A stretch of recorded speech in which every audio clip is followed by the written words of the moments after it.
Probably should have waited till the recording. My fault. So tonight we have a guest, Amelia Kohm. She's providing a workshop on visualizing data effectively. Amelia is actually the co-founder of a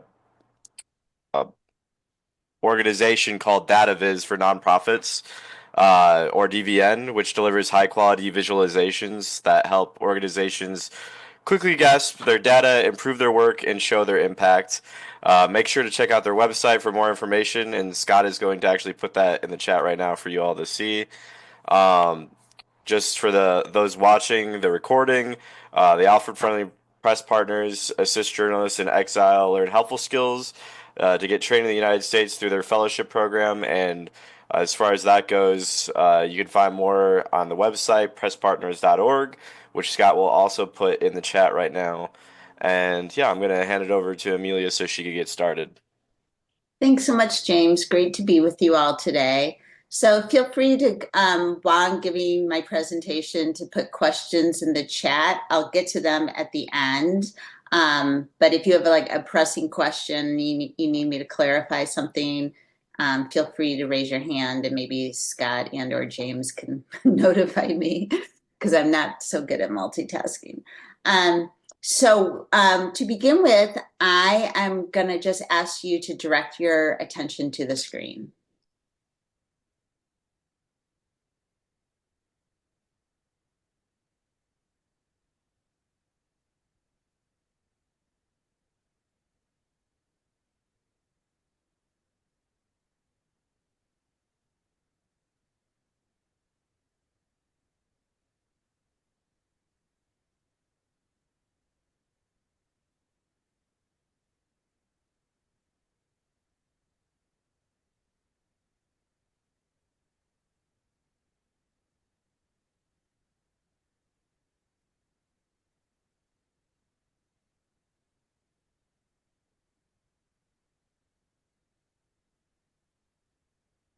Okay, so my plan is to take you on a sort of transformative journey to a version of you that makes better use of your superpowers, or if you prefer, secret weapons.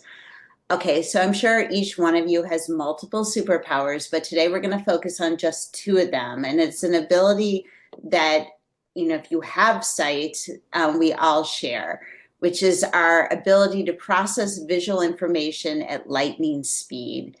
And the other superpower is the data that you need and use for reporting. So data visualization puts these two superpowers into action. So here is the journey, which I visualize as a sort of graph. We begin now by discussing the two superpowers that make data visualization such a great strategy, as I just mentioned. So I don't think we're seeing your screen right now. You might Oh, double you're check the not? share. Yeah. Okay. Why would that happen?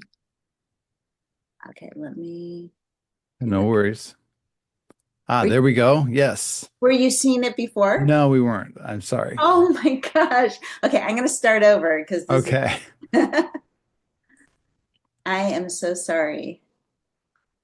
I thought I had shared my screen, but clearly I hadn't. Okay. Okay, That looks great. please direct your attention to my screen.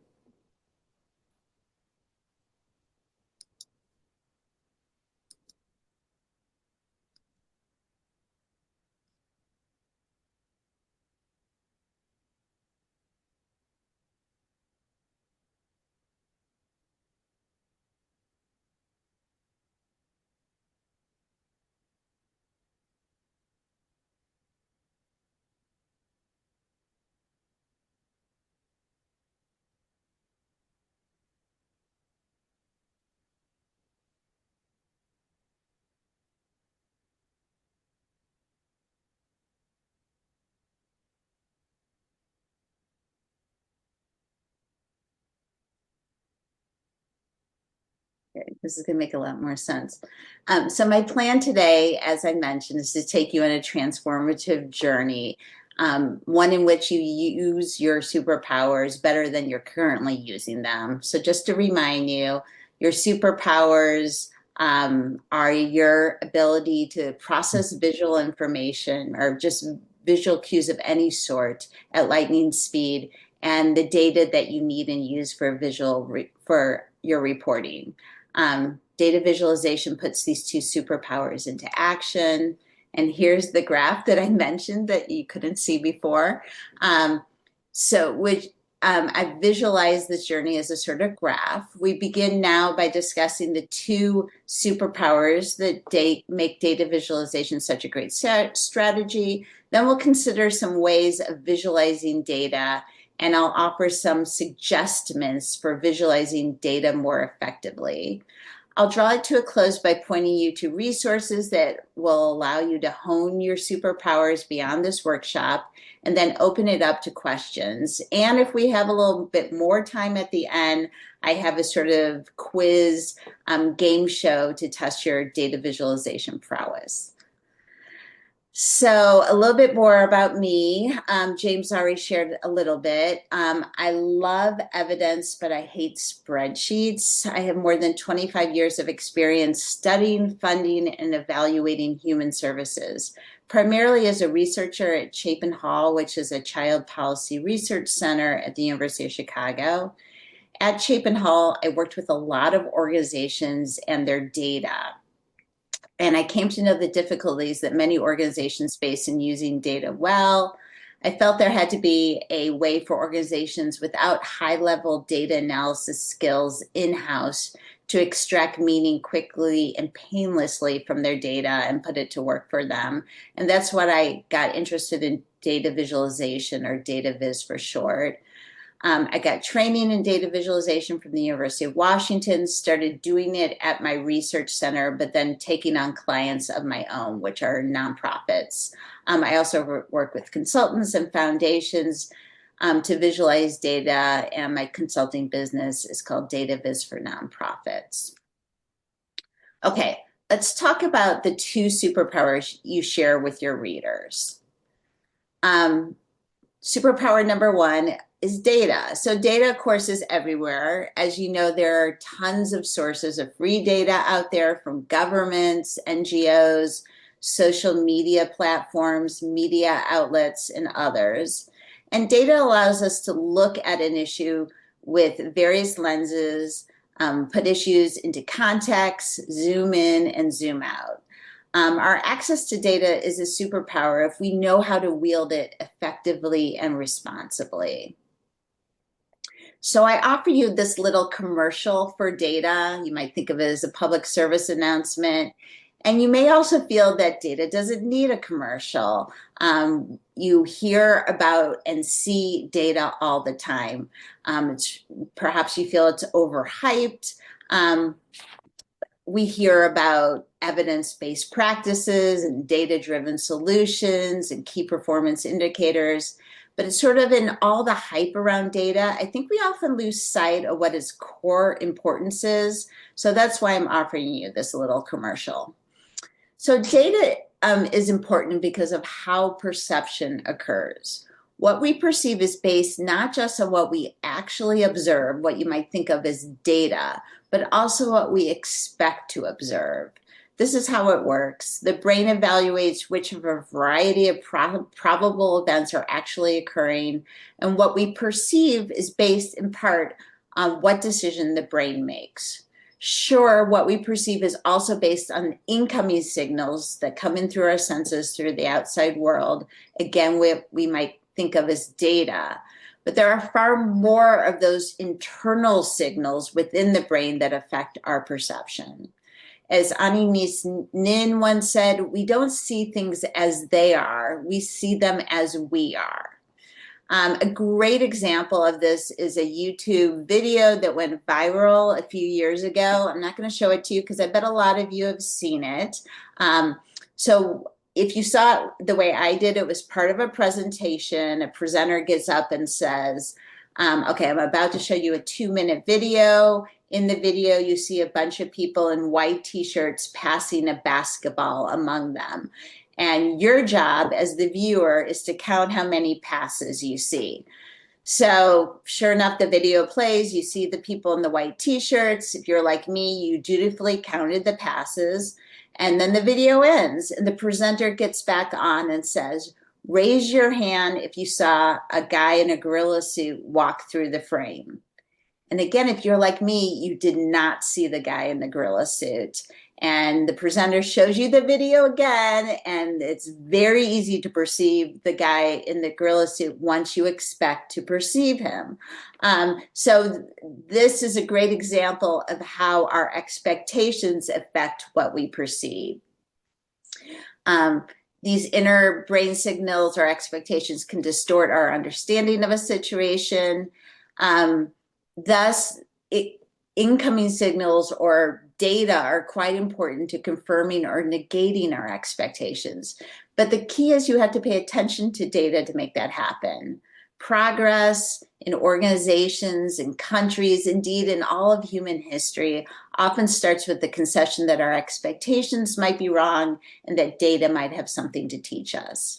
Of course, the scientific method that you learned back in the 7th grade primes us to focus on data rather than expectations. We formulate hypotheses and use data from the outside world to see if those hypotheses hold up. Okay, end of commercial, except a little disclaimer. Data is part of the answer, but certainly not the whole answer. Indeed, data is more about questions than it is about answers. It can show you what questions you should be asking and help you to refine those questions. It can also point you in the general right direction, but you're never going to have perfect and comprehensive data. Data is never going to take you or your reader all the way to an answer. Also, we should be wary, although not fearful, of data. We should always be asking, where did this data come from? Is this source likely to be biased? If drawn from a sample, is it representative of the wider population it's supposed to represent? What's missing from the data? Are there groups of people or are there time periods missing? If the data comes from surveys, or some data respondents, for example, hard to reach, or do they lack trust in the data collector? So we should be always asking those questions. And I'm sure as journalists, you ask those questions about all information you're taking in. Okay, now let's talk about your second superpower. Again, it's your visual system and its ability to process visual information at lightning speed. So which image do you comprehend first? The Mona Lisa on the left or the spreadsheet on the right? Now, please do not put your answer in the chat window, because I'm going to just take a wild guess that we all understand the Mona Lisa first. And that's because our visual system has evolved over millions of years to process images essentially in parallel. So what do I mean by essentially in parallel? Well, we don't read the Mona Lisa from top to bottom and from left to right. We take it all in together and understand almost instantly that this is a picture of a woman in front of a landscape with a dark dress and an inscrutable smile. Words and numbers, which is the way we get data, right, only appeared within the last few thousand years and have been consumed by most humans for less than 1,000 years. See the blue portion of the timeline on this slide. By contrast, we and our ancestors have been processing visual information for millions of years. See the gray portion of the timeline. And while all types of sensory signals barrage the brain is specially geared for visual signals, and again uses about half of its volume for visual analysis. That's because for most of human history and the history of our predecessors as well, survival depended on detecting danger using our visual systems. Think about predators lying in the tall grass at a distance. So we appear to be just at the beginning of our journey with data. Processing words and numbers is quite a recent activity for humans. Perhaps as our brains evolve, we'll be able to discern a spreadsheet at a glance. But until then, we should consider visualizing our data by translating words and numbers into visual formats using color, shape, size, and placement. Data visualizations thus greatly speed up our processing of data. So let's test out our visual processing superpowers. I'm going to give you just a few seconds to look at this array of numbers and tell me how many nines you see. Okay, 2 more seconds. Because when you're aided by color, the task is much easier. We're really good at, again, processing visual information like color. Okay, here's another quick test of your superpowers. Please try to answer these 3 questions very quickly using the data on the very simple spreadsheet above. Were foundation or corporate grants consistently higher over time? And what were the trends for each type of grant? Upward, downward, other. Okay, again, 2 more seconds. Because when I present the exact same data to you in graph form, it becomes much easier to answer the questions. We can see that corporate grants were consistently higher over time, that foundation grants remained relatively flat with the glaring exception in May when there was a sharp increase. And corporate grants exhibited a cyclical cycle, the sort of up, up, down repetition on a quarterly basis, always reaching the peak in the last month of the quarter and then declining dramatically in the first month of the next quarter. That would be particularly hard to perceive in the spreadsheet. So not only is data displayed visually easier to process, it actually appears to have more impact. Here's some evidence from a June 2018 Washington Post article that describes a series of experiments in which data displayed in charts significantly reduced the misperception of subjects, both liberal and conservative, on important political issues. So the chart that you're looking at shows the results of just one of those experiments in which Republican respondents were asked whether they believed that average global temperatures were increasing, decreasing, or staying the same over the past 30 years. The respondents were divided into 3 groups. There was a control group, and this group is represented by the orange bars.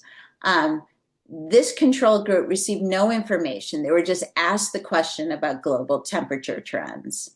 Another group, represented by the gray bars, were given a textual summary of the scientific consensus on global temperatures. And then a third group, and they're the blue bar people, got a chart showing temperature change since 1940 as measured by 4 climate institutions. So as you can see, the people who got the chart, again, the blue bar people, were the least likely to draw the wrong conclusion about temperature change. Strangely enough, that textual summary, again, the gray bar people, actually it made the problem worse, exacerbated the perception problem for Republicans who strongly identified with the GOP party. So the results were just the same on the Democratic liberal side. They were asked questions about issues that they were sort of liable to get wrong, and they were more likely to correct their understanding using a chart. Okay, so you have these so-called superpowers. What are they good for? Let's consider what you can show with data visualization, or data viz for short. One way to use data is to show a problem. Here's an example from over 200 years ago. In the 1800s, Florence Nightingale and a statistician named William Farr analyzed army mortality rates during the Crimean War. They discovered that most of the soldiers hadn't died in combat, but rather by preventable diseases caused by poor hygiene. So Nightingale decided to make her case with pictures rather than tables of numbers or prose. In her words, quote, to affect through the eyes what we failed to convey to the public through their word-proof ears, unquote. So her invention was the polar area chart, which is what you're looking at right now. And as you can see, it's sort of in a variant on the pie chart. Each slice of the pie showed deaths for 1 month of the war, growing larger if the deaths increase. And each slice was color-coded to show causes of death. So the blue portions show the proportion due to preventable deaths, due to poor hygiene. The red portions show the portion of death due to wounds in battle, and the black were due to other causes. They presented this to the Queen and to Parliament, and they could see at a glance the importance of good hygiene. They quickly set up a sanitary commission to improve conditions, and indeed, death rates fell. Florence Nightingale became one of the first people to successfully use data visualization for persuasion and to influence public policy. You can also show the prevalence of a problem with icon charts such as this one. This chart also uses color, and it may make more intuitive sense than a bar chart because you're looking at images of people. You won't want to overuse this kind of chart, but it can be quite effective if used sparingly in showing a problem. A quadrants chart, such as this one, shows the relationship between two key measures and can be another great way to show exactly where the problems are. I created this chart for a client of mine who was working with a number of school districts to implement what they call deeper learning strategies.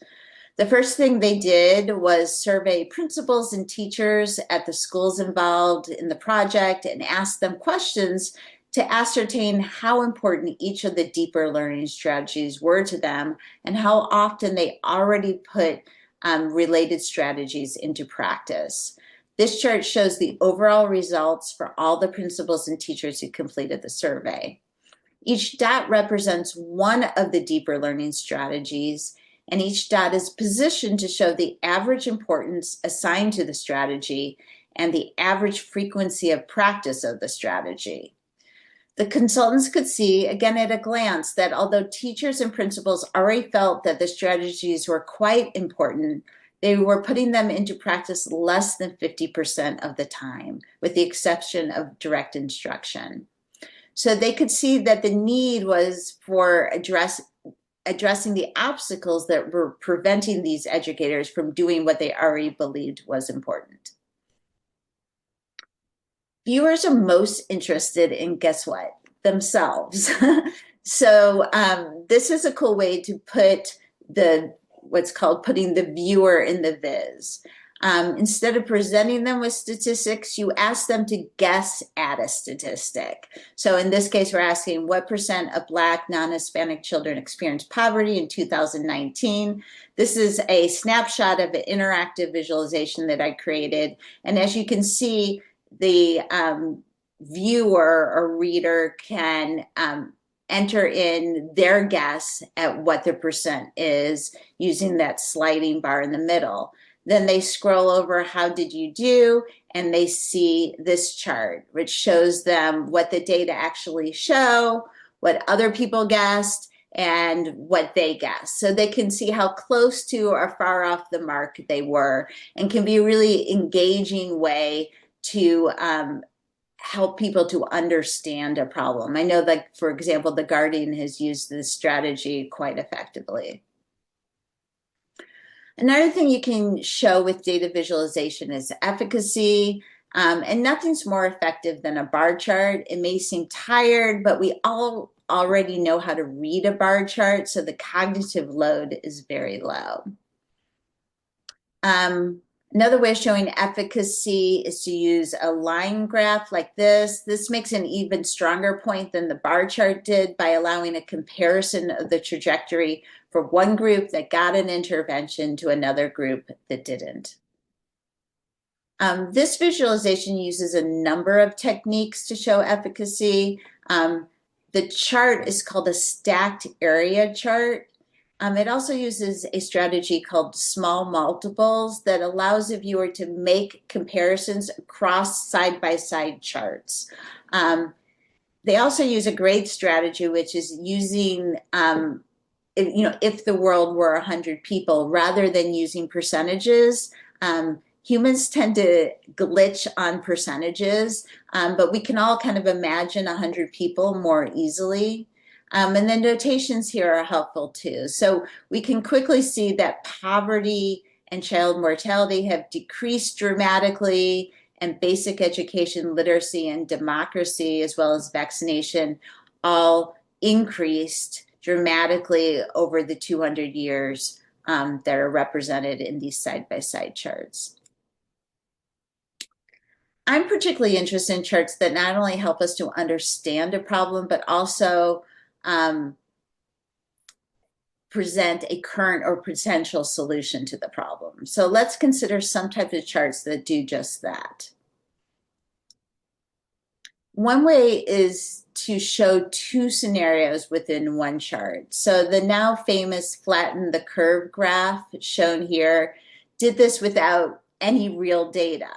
The point was just to show how the number of cases would likely differ with and without public health measures to slow the spread of COVID. Here's a graph that shows two scenarios using real data. So the data point labels are particularly helpful in this example. By comparing two different cities, the graph suggests that a delay in the start of social distancing interventions may have a huge effect on the severity of an outbreak. So as you can see, St. Louis instituted their policies earlier, and they had less of a spike. I think that's what it is. I haven't looked at this chart recently, but I think that's what it shows. Another way to present a problem along with a solution is to show how a trend alters following an intervention. So this graph shows projected data for several types of interventions, the current policy, alternative policies, and the absence of policies. So in the absence of policies, and that's the gray part of the chart, global warming is expected to reach 4.1 to 4.8 Celsius above pre-industrial levels by the end of the century. Current policies are projected to result in about a 3-degree rise over pre-industrial levels. And other pledges and targets the governments have made would limit warming to even lower amounts. This one effectively uses bubble size and color to show a trend alteration following the introduction of the measles vaccine. Okay, so now let's talk about some ways to turn a good visualization into a great one. And again, I'm going to present 10 what I call suggestions. They don't apply in every situations, but in my experience, they do apply in most situations, and they should be at least considered when you're building a chart, map, or graph. Okay, so here are my 10 data viz suggestions. Suggestion number 1 is to clean data first. So this may seem like an obvious suggestion, but take a look at the data first. Look for missing data, duplicated data, formatting issues that may cause you problems, such as different date formats, for example. Everything rides on the quality of your data, so don't skip this step. Number 2 is to encode thoughtfully. So what do I mean by encode?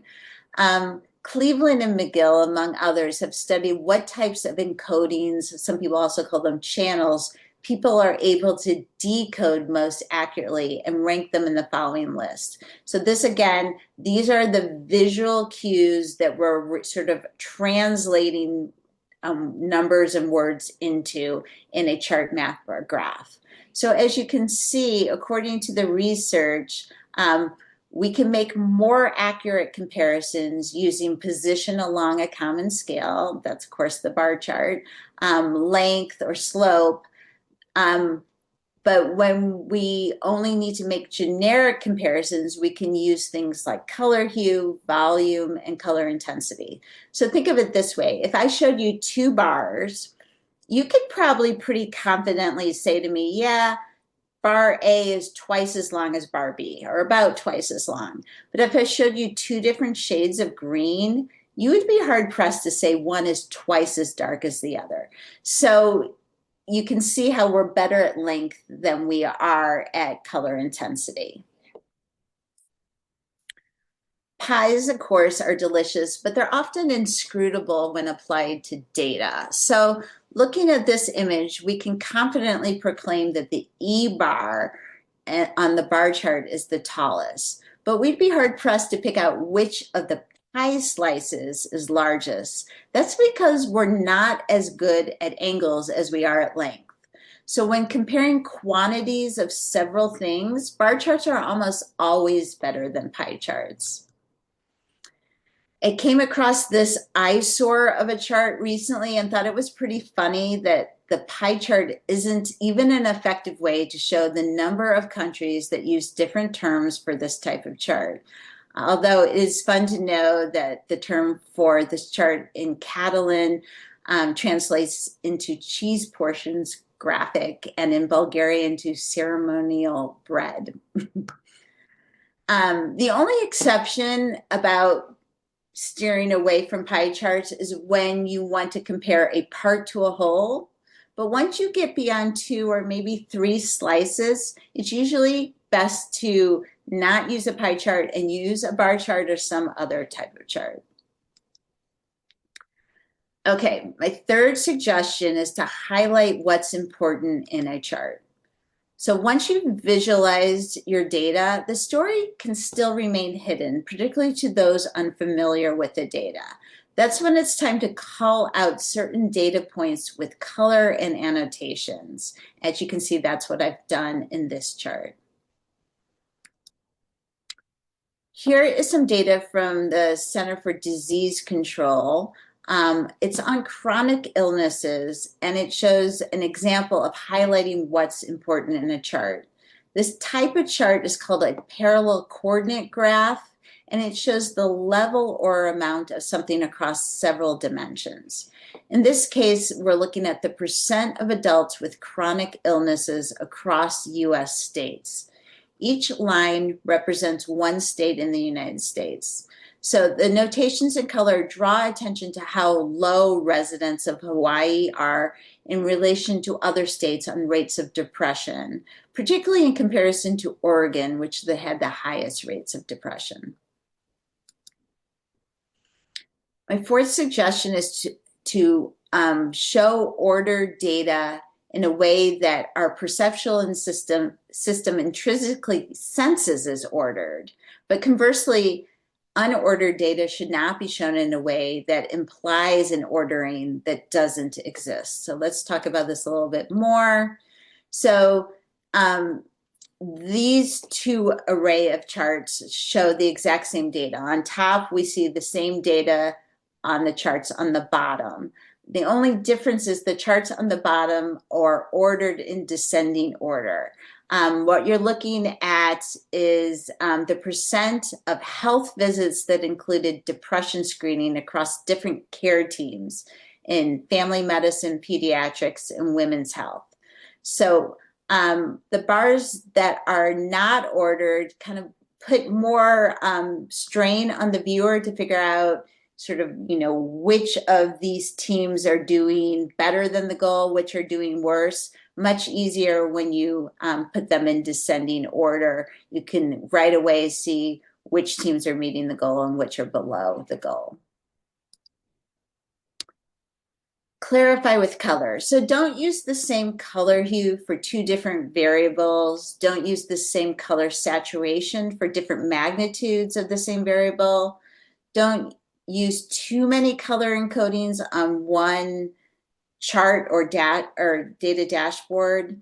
Bright, fully saturated color is sort of like yelling. You don't want to yell all the time. People will think you're crazy and stop listening. So moderate color as you might moderate your voice. Only yell when you have a really important point, and then provide all the other information in softer, less saturated colors to provide contrast. So this data dashboard just kind of breaks all the rules that I just laid out. It uses way too many colors. It uses the same color to mean different things in side-by-side charts, and it uses only bright, fully saturated color. Another thing you should consider when choosing colors for charts is color blindness. So if these 2 color arrays look the same to you, it may mean that you have red-green color blindness. 7 to 10% of men are red-green colorblind. It's a much lower prevalence in women because it's actually on the X chromosome, and the chances of having it on both X chromosomes is very low. So we really should consider when we are choosing colors for a chart, whether we should use red and green, particularly side by side or not, because a significant, a low but significant portion of viewers might not be able to distinguish among them. These maps show that same chronic Center for Chronic Disease data that I showed you before, and it uses diverging color palette to emphasize contrast. So the blue tones show high ranks on 2 health indexes. So it basically shows where there are healthier adults according to data in the United States. The orange tones show low ranks on those same health indexes. So that's where there are less healthy adults. The darker colors show more or less healthy, and the gray tones show states that are somewhere in between. This contrasting color palette makes it really easy to pick out corridors of good and poor health. As you can see, there's sort of a corridor of poor health in the southeast part of America. 6 is to delete unnecessary visual elements in your chart. So if you've read anything by Edward Tufte, who's sort of the grandfather of modern data visualization, you know about what he called the data to ink ratio, which he maintains should be as close to 1 as possible. And it's a good thing to keep in mind. So you should think about eliminating non-data ink, or these days it's really non-data pixels, to help your visualization look more clean and to focus attention on the key data points by eliminating any distracting visual elements. So again, I'm showing you 2 charts that show the exact same data, but on the chart on the bottom, I've removed the grid lines, the data labels, even the color legend, and I've just replaced it by labeling the lines directly. So there are fewer distractions in the chart on the bottom, allowing the viewer to comprehend the trends of the 2 groups more easily. 7 is no unjustified 3D. So Tamara Munzer, who's at the University of British Columbia, this tip comes from her. And think about those charts that you can create with Excel that look 3D and maybe look kind of cool to you. Well, the suggestion is to stay away from that and only use 3-dimensional space when you're trying to represent 3-dimensional space. But most of the time you aren't. That would be like data about how the air flows over an airplane or something like that. Most of the time we're not showing that kind of data, so it's better to stay away from it. To make something look 3-dimensional on a 2-dimensional plane, like a PowerPoint slide, often you use something called foreshortening, which is a drawing technique in which you reduce or distort in order to convey the illusion of 3-dimensional space. Parts that are supposed to be perceived as closer in space are larger. See the red slice of this pie chart. And parts that are supposed to be perceived as farther away are made smaller. See the green and blue slices. So the angles represented on the 2D chart on the left, as you can see, are distorted on the 3D chart on the right, making it more difficult to judge the relative size of the slices, which are actually exactly equal in size. Also, to create the illusion of 3 dimensions, another technique to use is to obscure some objects with other objects to make it appear that one is in front of the other. But of course, this is also a problem for accurate assessment and data visualization.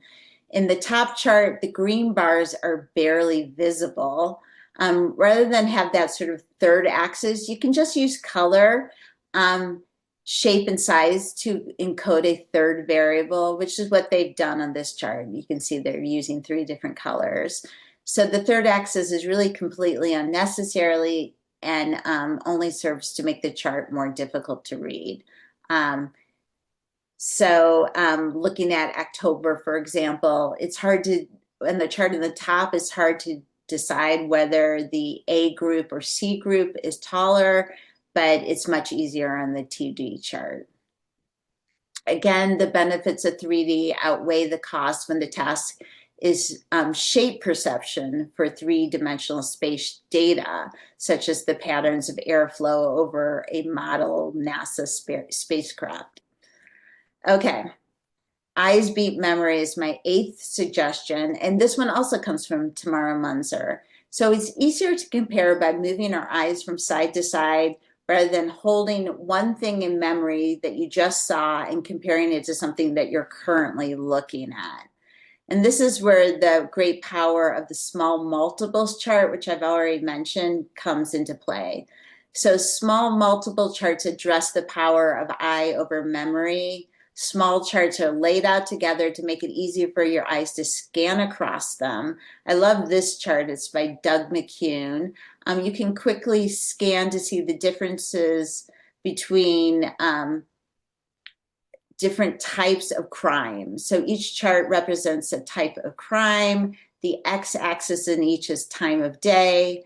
The y-axis is number of crimes. And you can see daytime crimes are sort of on top, they're in yellow, and nighttime crimes are on bottom, they're in blue. And we can just quickly scan across these and see that driving under the influence and drunkenness occur more often during the night, and that suicide and trespassing occur more often during the day. All right, number 9 is to zoom in. When showing a series of visualizations, start with the most general and then zoom in. So here's an image of a series of visualizations I created, 2 of which you've already seen, using that Center for Disease Control chronic illness data. The maps give you a general sense of where there are health concerns according to the data set, such as that corridor poor health in the southeast. Then the parallel coordinates chart helps to compare states on specific illnesses and conditions. And the last dashboard, which I did not share with you, allows the viewer to dig deeper into trends and possible predictors of good and poor health. So start with the most general and then zoom in on more specific data. And my last suggestion is that visualization is not always the way to go. There are at least 2 situations in which a table, I think, works better than a chart. The first is when you have a really diverse audience. So let's say your intended audience are highly motivated to access data, and they won't be annoyed by having to find the data in a table, but they're also really diverse in their interests. Tables use paper or screen real estate really efficiently. You can fit a lot of rows and columns in a small space, allowing users with different interests to find the data that's of interest to them in a single table.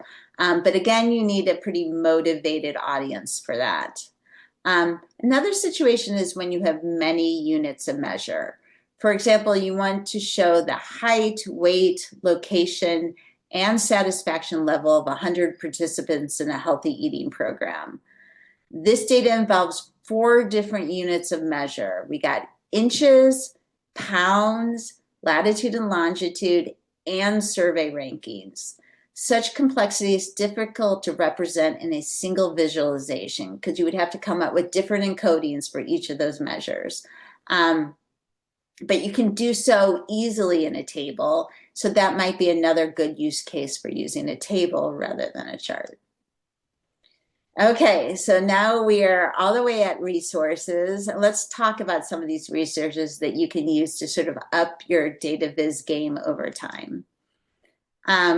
This website is sort of a catalog of data visualization tools. Here's just a sampling from that online catalog of software and other online tools you can use to visualize data. So you might want to check that out.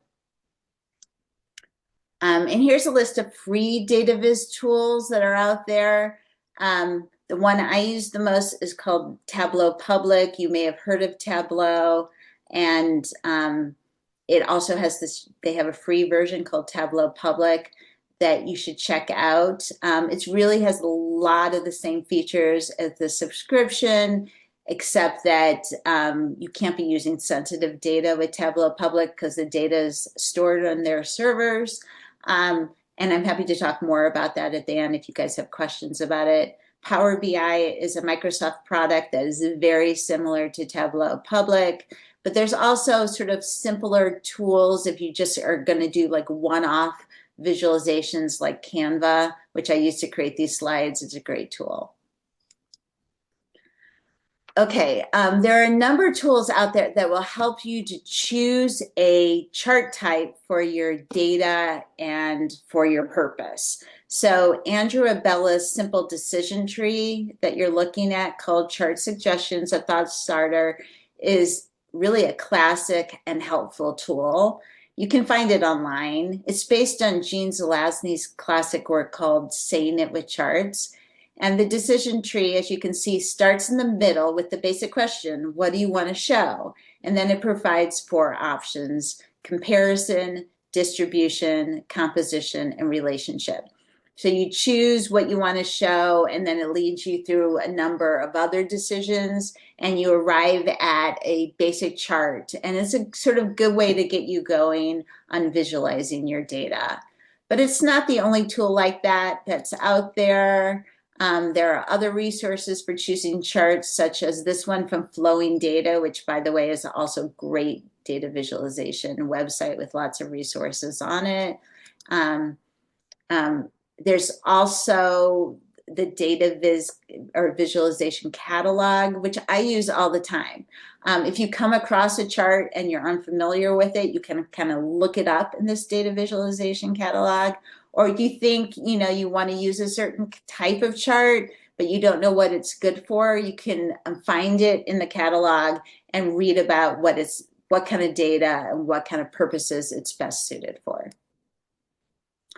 You can follow and read the data viz gurus out there. I already mentioned Edward Tufte. I did want to draw your particular attention to Alberto Cairo, who writes, he has a great blog, and he does workshops and stuff, and he's really focused on data journalism, so he might be of particular interest to you.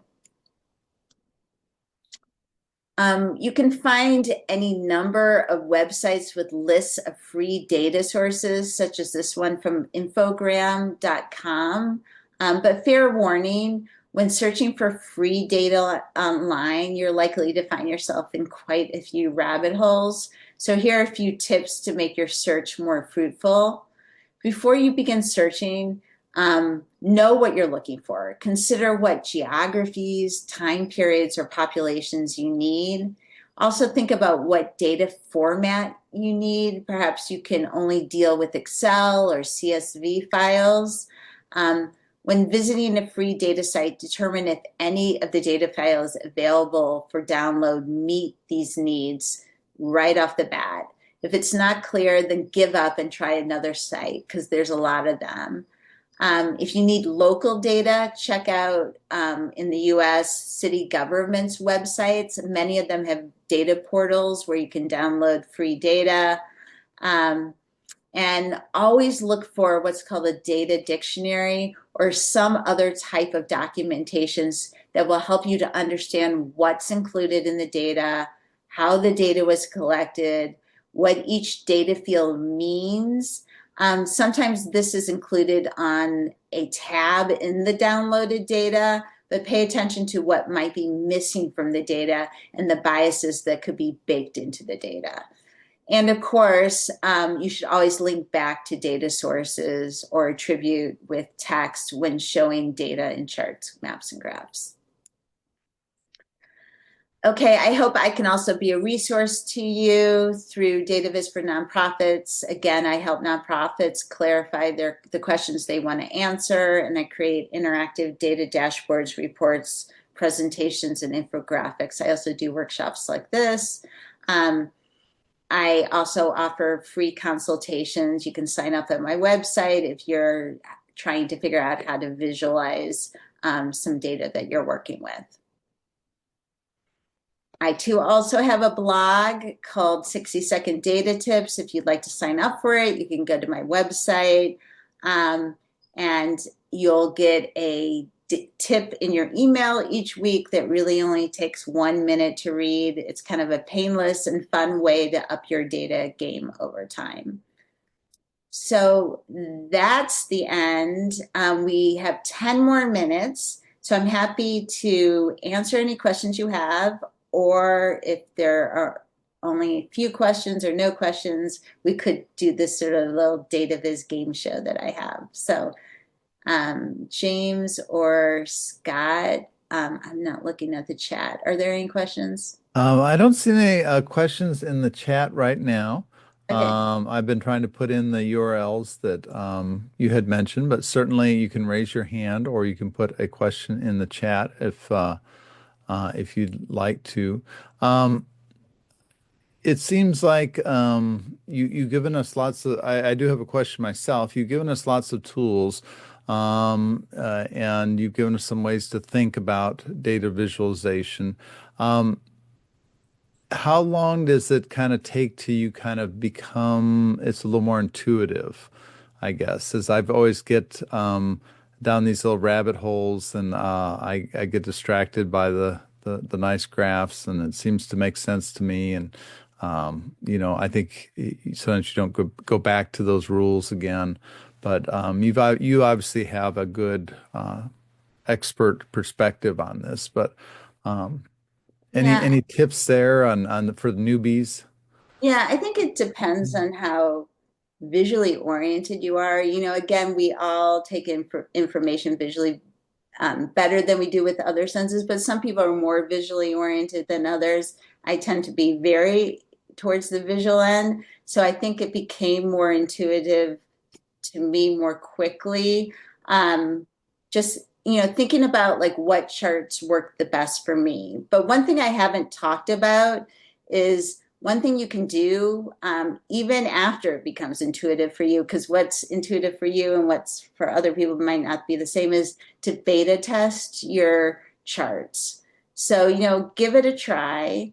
I would even suggest visualizing your data maybe in 3 different ways and then getting feedback from other people, particularly people who represent the audience you're trying to reach, and get their feedback. See, give them no prompts, don't explain anything, and see what meaning they draw from the chart. And see if it's correct and it's the meaning that you were hoping they would focus on. You really can learn a lot by beta testing. Oh, that's great. That's a great suggestion. I like that. Good. Okay. Any, yeah, Any, I don't see any other questions coming up right now. But yeah, if you have a little game to play, we're always down to play games. okay, let's do it. But we'll end on time, no worries. Um, so the game is called What's Wrong with This Chart? So I'm gonna test out your data viz superpowers. And we'll start with this chart. You may have seen it before. It's become a little bit famous. It's a little dated too, from the US presidential run in 2012. But anyway, what is wrong with this chart? And again, I'm not looking at chat. So Scott, if you can tell me what people are saying. The numbers? Doesn't, yeah, Maria says it does not add up. I think we also had someone just comment too, it doesn't add up. Yeah, great. I mean, that is the very basic problem, right? You can't have 70%, 60%, and 63%. That's not how a pie chart works. Okay, great. It also kind of violates my color rules too, but that is more minor compared to the number problem. Okay, let's get a little bit harder now. What's wrong with this chart? Uh, Any ideas? we don't have info. I think Okay. meaning what is A, And B, what and it C? represents, yeah, that's true. Yeah. I should have put that because that's not what I'm trying to get at. I think the for me, the fact that it starts at 9100, so I don't know, like, is this really a big change that I should be really worried about if this is my, cholesterol level, or is this insignificant? Absolutely correct. So this is called a truncated y-axis, and it makes the difference among groups look more pronounced than they actually are.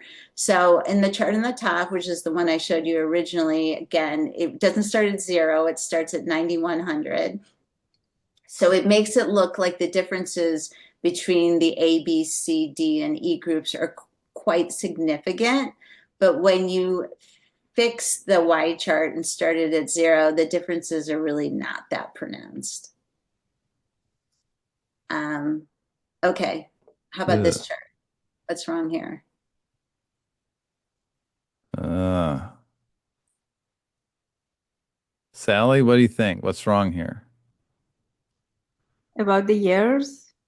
Okay, she says about the years. Oh yeah, I didn't even look at that. Yes. Yeah, Before 1990s, it's just thousand. Right. yeah, Yeah. that is true. Hmm.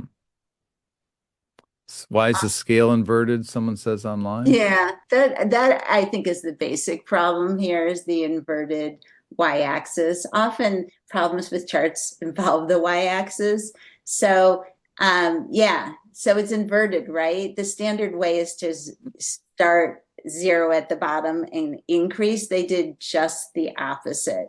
So what seems like increases are actually decreases, making it really hard to interpret this chart. Here, this graph is from the Georgia Department of Public Health's website. It's now pretty infamous.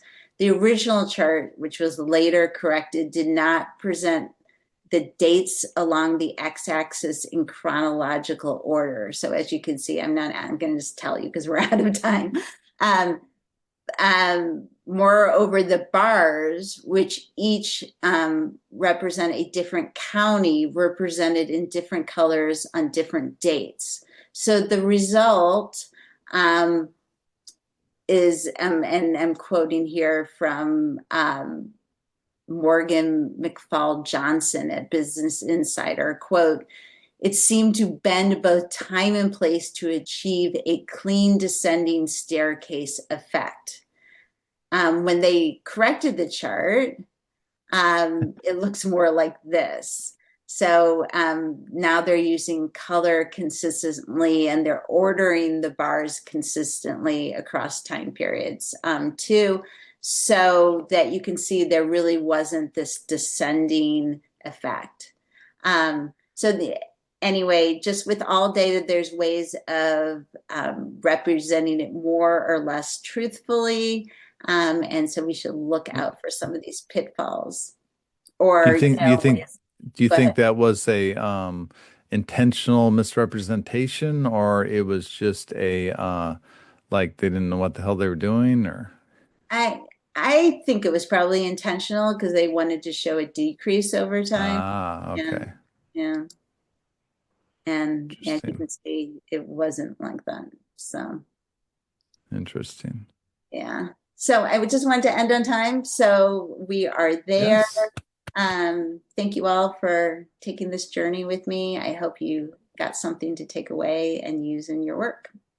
We certainly did, and thank you all. Yes, a big round of applause. We really appreciate this. I have not seen anybody put this succinctly and clearly, and so we really appreciate you taking the time and giving of your talent here tonight. So I Yeah, thank appreciate you. it. Sure. It was fun to be with you. Take care, everyone. Okay, bye bye.